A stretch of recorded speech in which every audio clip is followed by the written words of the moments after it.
Dishonored is a game that has every successful stealth feature, but is also unique enough to have its own identity. There was a lot of hidden potential and room for improvement, so having a sequel was a must.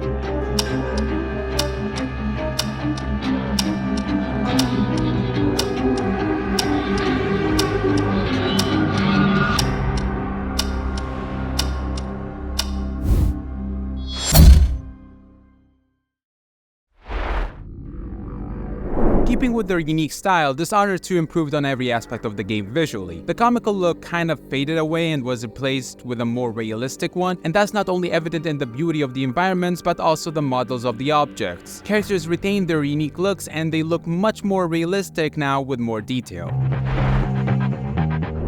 Much like the visuals, the gameplay improved too. Most of the old abilities were replaced with new ones, and honestly, I like them all. They're extremely helpful, and you can upgrade them more than twice unlike the previous game. And even the ones that stayed received slight tweaks with completely new animations that look absolutely amazing. Again, level design was the highlight of the game, and honestly, I don't know why, but I feel like it was kind of a slight downgrade only in some maps. But that's as bad as it gets, so it's all good. At the beginning of the game, you're given the option to refuse the powers and go through the game with none, so it's safe to say that levels can work with multiple playstyles. Combat received very few changes with not much to point out, but it is more gory now. Matter of fact, the whole game is more gruesome, which is amazing. The game also showcased incredible technology for its time, which impressed me a lot.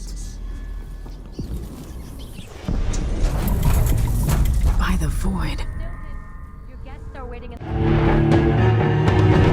The game continues the story of the first one. After Emily is saved, Corvo trains her and she grows, picking up where her mother left off. But during her annual, Delilah crashes the ceremony, reveals that she's the sister of the late Empress and demands the crown from Emily. Emily refuses and a fight between her, Corvo, and Delilah breaks out. Delilah turns one of them into stone depending on who you choose, and they continue the story with you to save the other and reclaim the throne. Even the story was an improvement. It had some depth that wasn't found in the first game. Don't get me wrong, the game still values gameplay over story, but the story gets more time in this one. It's also safe to mention that instead of playing as a silent character like in Dishonored 1, Emily and Corvo have voices now and can have conversations and deeper relations with the other characters, which also contributes to the story's improvement. Dishonored 2 capitalized on many aspects of the first game without losing the series' identity and uniqueness, and for that, it deserves a 9.3 out of 10.